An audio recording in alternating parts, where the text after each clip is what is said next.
6totheanswer.com. Only the biggest stories, only the biggest guests, and only the biggest opinions. This is AM 560, The Answer.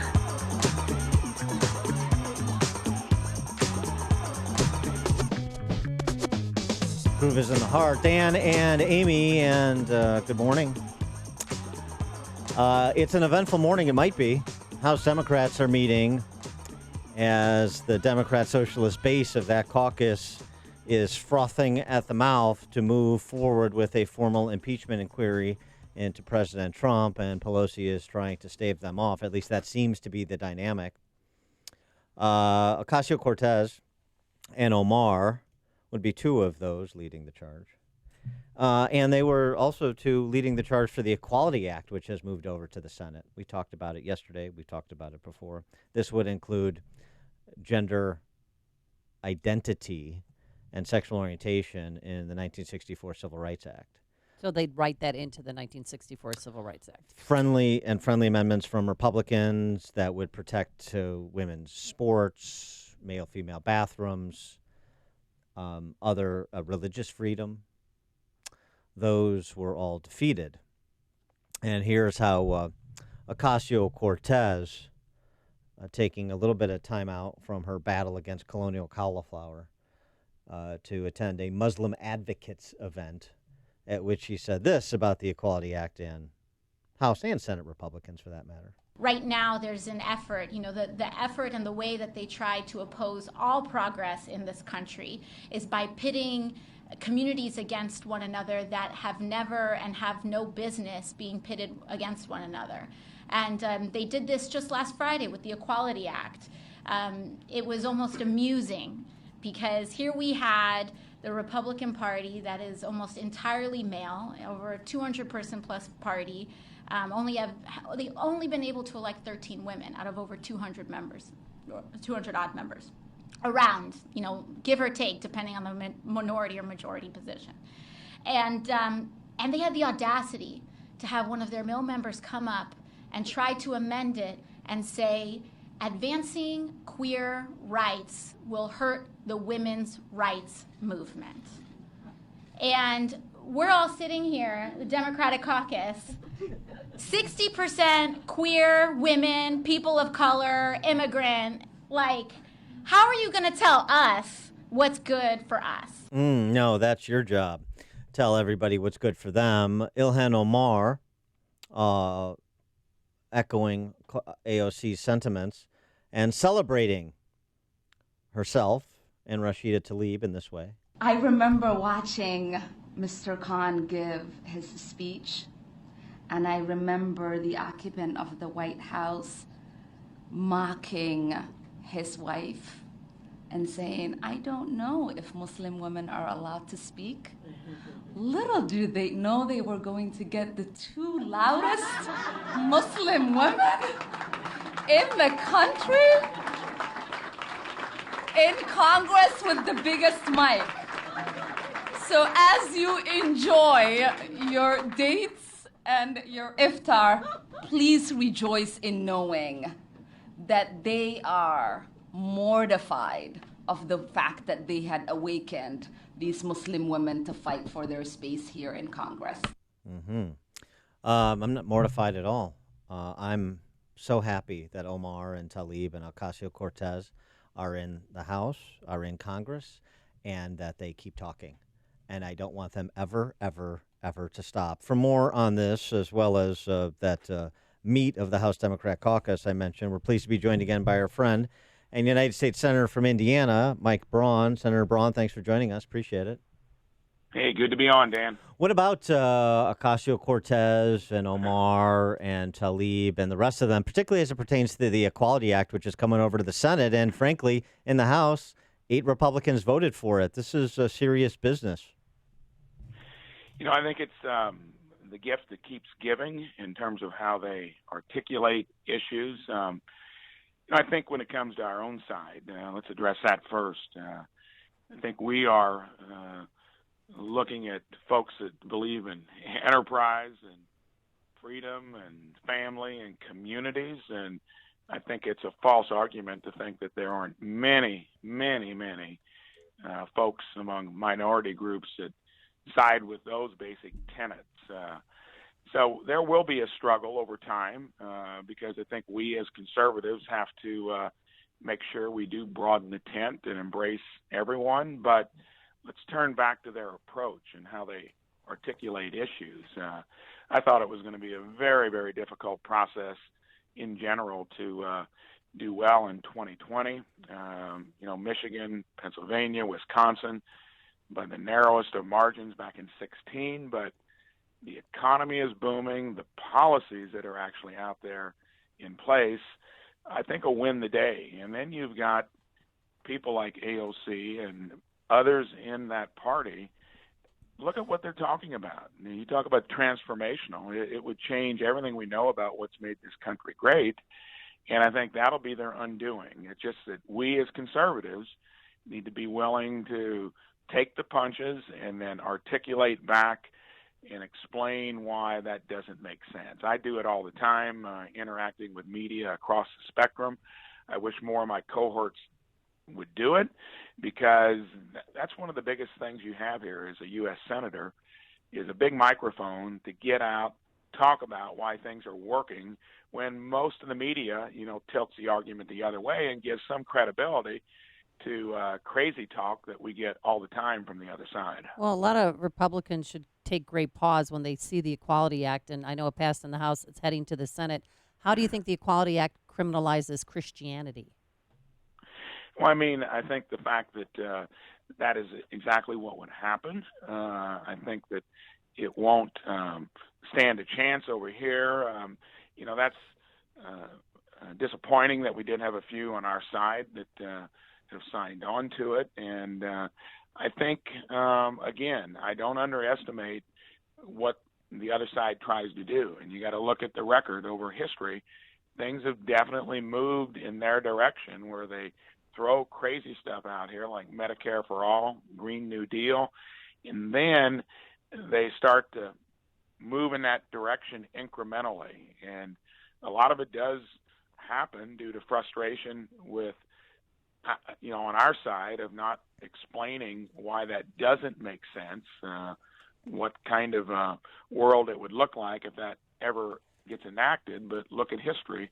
It's moved in that direction. That's why we can't take it lightly. There's not any chance that gets anywhere, of course, in the Senate. But what we need to do is not worry about that, because structurally that won't occur. We need to worry about how we counterpunch and articulate the counter-argument. And that's where I think we need to get better at it on our own side. There are too few of us here that are willing to do it.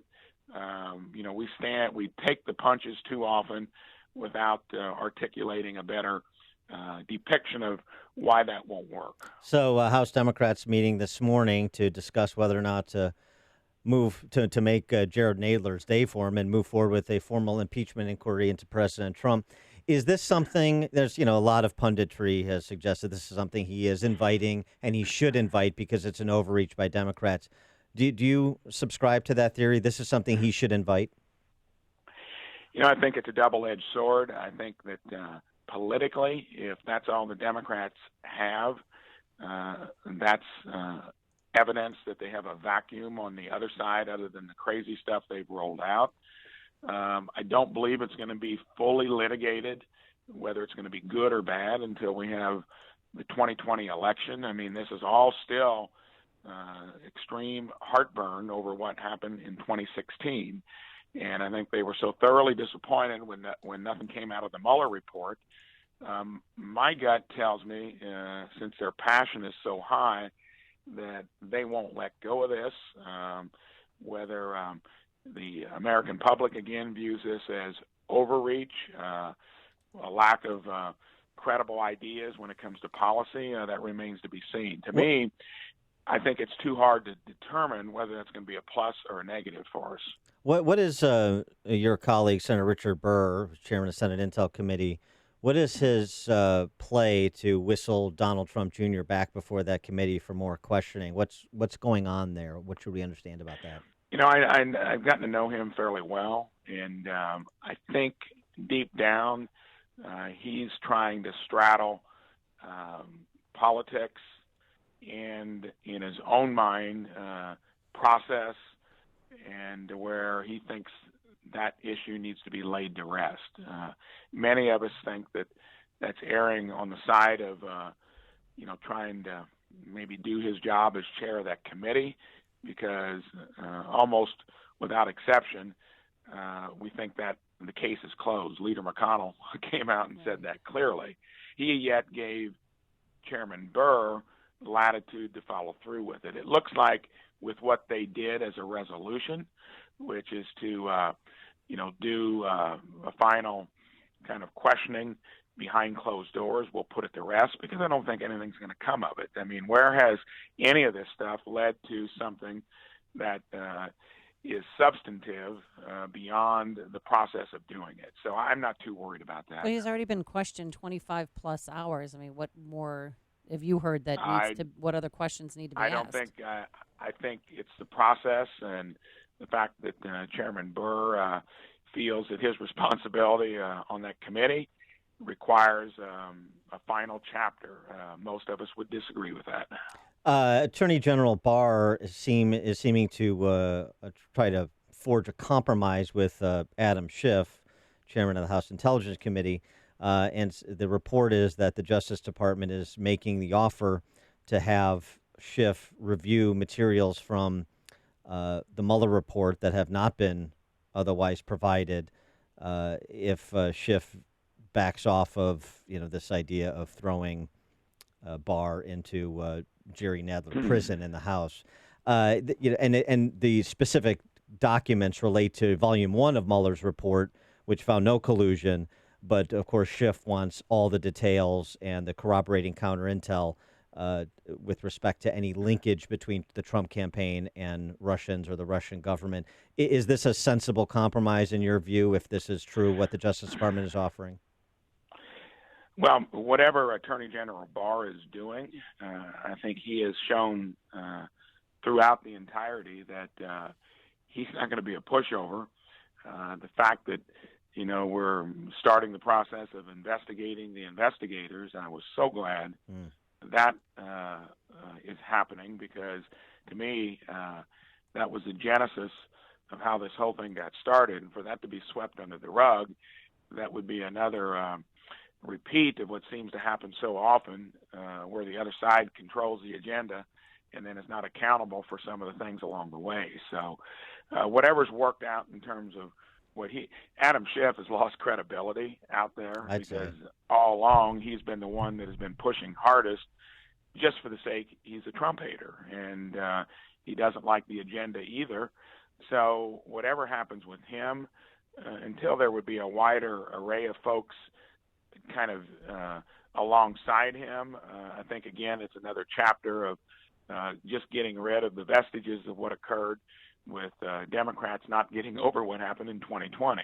Now, we'll get through that, and then I hope we thoroughly, through Lindsey Graham, through the Attorney General's office, don't leave any stone unturned to find out how the whole thing got started.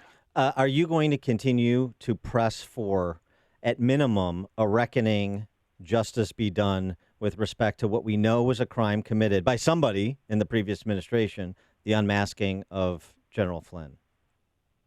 No, I think there's most of our conference, our caucus, is going to want to pursue that and other irregularities that occurred in the whole lead up to, what they put together as a package that thought, they could take it to the finish line with impeachment being the end result.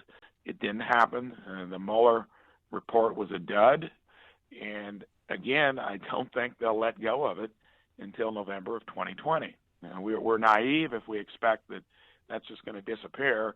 But I think also politically, it turns into a negative for them the more they keep pressing, because, again, it's a distraction. I think they're doing it because there's an embarrassment on what they rolled out in terms of policy stuff. And they couldn't have created a better selection of things for us to talk about, to compare where their party wants to go and ours, with the things we mentioned earlier: Green New Deal, Medicare for all, free college tuition, get rid of the Electoral College. To me, that was the thing that's going to do them in. If we articulate it well, we'll do well in 2020. All right. And coming in for the Indianapolis 500? Actually, I'm going to be home. I'm going to be in the southern part of the state doing stuff, and I'll be watching it from afar. But been there I'm sure you have. times in the past, as well as the Brickyard 500. Great event for our state. All right. He is Senator Mike Braun, Republican from Indiana. Senator Braun, thanks as always for joining us. Appreciate it. You bet. Good to be on your show. Take care. Thanks. And he joined us on our turnkey.pro answer line. If you're talking about it, Dan and Amy are talking about it. It's Chicago's morning answer.